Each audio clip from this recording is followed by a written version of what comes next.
نون league جو ہے وہ بڑی جلد ہمیں لگ رہا ہے زمین بوس ہو رہی ہے. پیپلز پارٹی ریسٹرکٹڈ ہے اپنے صوبے کے اندر، اور پاکستان تحریک انصاف جو ہے اس میں ایک بحران ہے قیادت کا.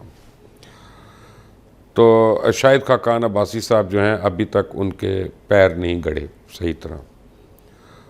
تو یہ بھی تو ہو سکتا ہے کہ اب آنے والے دنوں میں پروجیکٹ حافظ جو ہے وہ پروجیکٹ عمران کی ریپلیسمنٹ ہو. تو میں آپ کو بڑی سیریسلی لے رہا ہوں اس وقت میں. عجیب سی بات ہے، آپ اتنی اچھی اچھی باتیں کر رہے ہیں، لیکن پورے خطے کو جب ہم دیکھتے ہیں تو ایران سے شروع ہوا، افغانستان، ایون ہندوستان میں تیسری دفعہ ہو گیا کہ ریلیجس فنڈامنٹلسٹ جو ہیں وہ ان کی حکومت بن گئی. یہاں پہ آپ لوگوں کو کبھی کسی نے ووٹ نہیں دیا، اور تمام دینی جماعتوں کو، اور جن کے ساتھ دین لگا ہوتا ہے، کیا لوگ آپ پہ اعتبار نہیں کرتے؟ یہ بہت انفارچونیٹ ہے کہ اصل میں دیکھیں نا، یہ پورا ایک موضوع اور ہے. پاکستان واحد ملک ہے پورے خطے میں جس میں مذہبی حکومت اس کی کی وجہ یہ ہے کہ لوگوں کے اعتبار ٹوٹتے ہیں نا، اعتماد لوگ کرتے ہیں، کچھ لیکن جو کرتوت بھی ریلیجس دیکھے لوگ ہوتے ہیں وہ ریلیجس لوگ پھر اس طرح اپنی ذمہ داریوں کو ادا نہیں کرتے. جو ریلیجن کا نام نہ لے اس کے کنڈکٹ اور جو ریلیجن کا نام لے اس کے کنڈکٹ میں فرق ہونا چاہیے نا. جب اتحاد بن جائے مذہبی جماعتوں کا، اور ایک جماعت جو ہے وہ وعدہ توڑ دے اور وعدہ توڑنے والے چیف کے ساتھ مل جائے اور اتحاد کو بھی پارا پارا کر دے، تو پھر ہم کہاں کھڑے ہوں گے؟ پھر کیسے یہ یقین لوگوں کو دلائیں؟ اسی لیے جماعت اسلامی اس طرح کی ریلیجس پارٹی نہیں ہے. وہ تو تھی ہی، آپ سمجھیں کہ مسلک کی بنیاد پہ جماعت، میں بتا رہا ہوں، اور ان کا مسئلہ آپ کا اتحاد ہی تھا. آپ نے اتحاد ہی ان کے دشمنوں سے کر لیا جا کے. میں آپ کو یہی عرض کرتا ہوں کہ جماعت اسلامی اور باقی مذہبی جماعتوں میں ایک فرق ہے کہ ہم مسلک کی بنیاد پر جماعت نہیں ہیں، ٹھیک ہے نا، ہم فرقے کی بنیاد پہ نہیں ہیں. ہماری کوئی دکانداری نہیں ہے دیوبندی کی، بریلوی کی، اہل حدیث، شیعہ سنی کی. ہم دین کی بات کرتے ہیں، اور دین کا مطلب نظام زندگی ہوتا ہے کسی عقیدے کی روشنی میں اسلام پر. تو ہم فرقہ پرستی اور لسانیت سے پاک ہیں، قوم پرستی سے پاک ہیں. ہم ہر قوم کی عزت کرتے ہیں، ہر مسلک کی عزت کرتے ہیں. ہر مسلک کی اہمیت بھی ہے، اور جتنی اس کی مطلب جو اس کی دین میں قبولیت ہے، اہمیت ہے، وہ ہونی چاہیے. لیکن اس کی بنیاد پر دکانداری کے ہم مخالف ہیں. یہ جو ہم اتحاد بناتے ہیں اس کی وجہ بھی ہوتی ہے تاکہ فرقہ بازی کو روکا جا سکے. ایک تاثر دیں کہ یار یہ لڑنے والے لوگ نہیں ہیں، کوئی یکجہتی ہو جائے کچھ.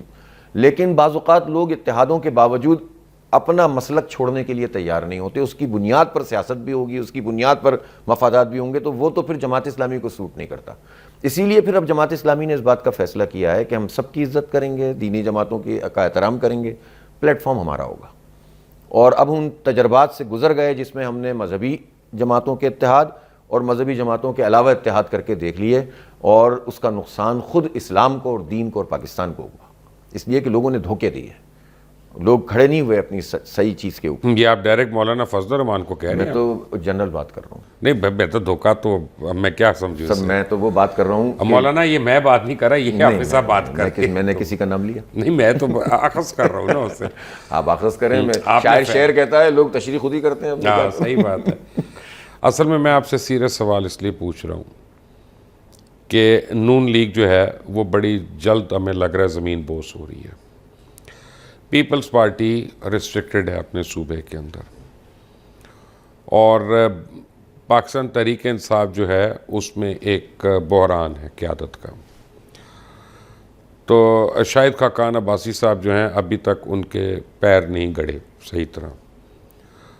تو یہ بھی تو ہو سکتا ہے کہ اب آنے والے دنوں میں پروجیکٹ حافظ جو ہے وہ پروجیکٹ عمران کی ریپلیسمنٹ ہو. تو میں آپ کو بڑی سیریسلی لے رہا ہوں اس وقت میں. نہیں، آپ لیکن ظاہر ہے تجزیہ تو کچھ بھی ہو سکتا ہے. ایک بات تو بہت کلیئر ہے کہ جماعت اسلامی کبھی بھی یہ نہیں چاہے گی، میں اس کے امیر کے حیثیت سے بات کر رہا ہوں، کہ ہمیں زبردستی کوئی مسلط کرے، اور نہ ہم یہ ساز باز کر کے آنا چاہتے ہیں.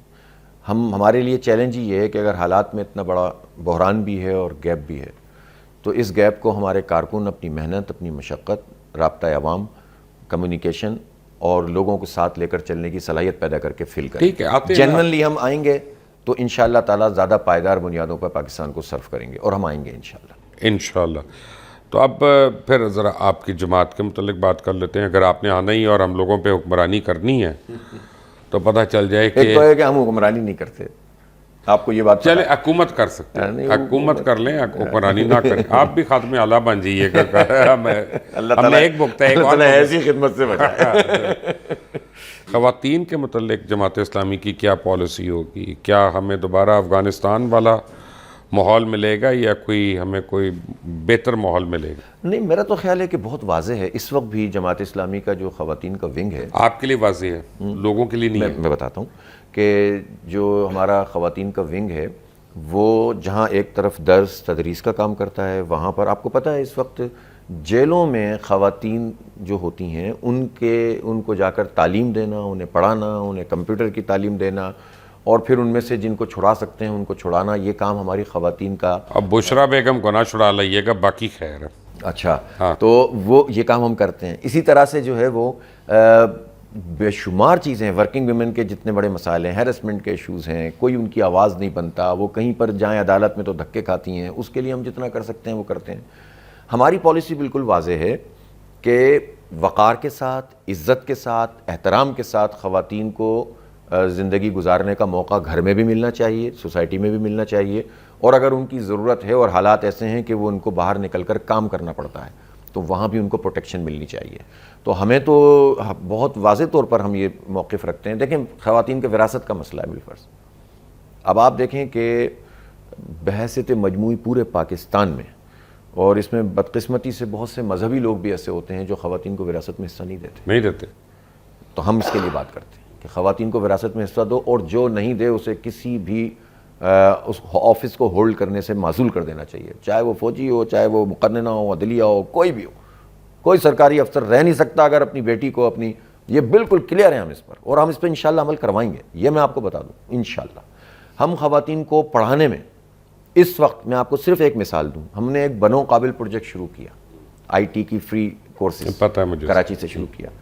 ابھی 45 to 50,000 ہم نے اسٹوڈنٹس کو پڑھا دیا، جس میں سے کچھ نہیں یہ تو الیکشن سے پہلے آپ نے اتنوں کو پڑھایا، اور ابھی بھی پڑھا رہے ہیں۔ اچھا، ٹھیک ہے نا، ابھی بھی 4.0 چل رہا ہے، اور اب پورے پاکستان میں ہم لانچ کرنے جا رہے ہیں اگلے مہینے۔ پورے پاکستان میں لاکھوں بچوں کو پڑھائیں گے فری، اور اس میں جتنی بچیاں آئیں گی سب کو پڑھائیں گے انشاءاللہ۔ اور ابھی بھی ہم نے 15-20 ہزار بچیوں کو پڑھا دیا، تو ہم ان کو پڑھا رہے ہیں، ہمارے اسکولز کی چینز ہیں اس میں ہم پڑھا رہے ہیں، ہم ان کو امپاورمنٹ کے لیے ان کے لیے کام کر رہے ہیں، لیکن ہم یہ چاہتے ہیں کہ ان کو تحفظ حاصل ہو۔ پاکستان میں اس وقت جو ٹرانسپورٹیشن کا سسٹم ہے اس میں بہت ہی چند % ایسی ہو گیا کہ جس میں عزت کے ساتھ خاتون سفر کر سکے۔ آفیسز میں سیلری کم ملتی ہے، ٹھیکیداری نظام کے تحت جو ہیں وہ کام کرتی ہیں فیکٹریوں میں ڈیلی ویجز پر، ایک دن کسی بیماری کی وجہ سے نہ جائے اس کے پیسے کاٹ لیتا ہے ٹھیکیدار، ملازمانہ حقوق نہیں ہے۔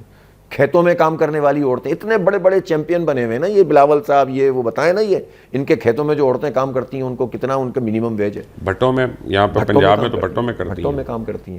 تو یہ تو جماعت اسلامی بالکل کلیئر ہے کہ جتنا یہاں پر یہ زیادتی ہو رہی ہے اس کو انشاءاللہ نہ صرف یہ کہ جب تک اللہ تعالیٰ ہمیں موقع دے گا تو کریں گے، نہیں کرے گا اس کے لیے آواز اٹھائیں گے، اور اپنی بہنوں کو، بیٹیوں کو، ماؤں کو انشاءاللہ تحفظ فراہم کروائیں گے۔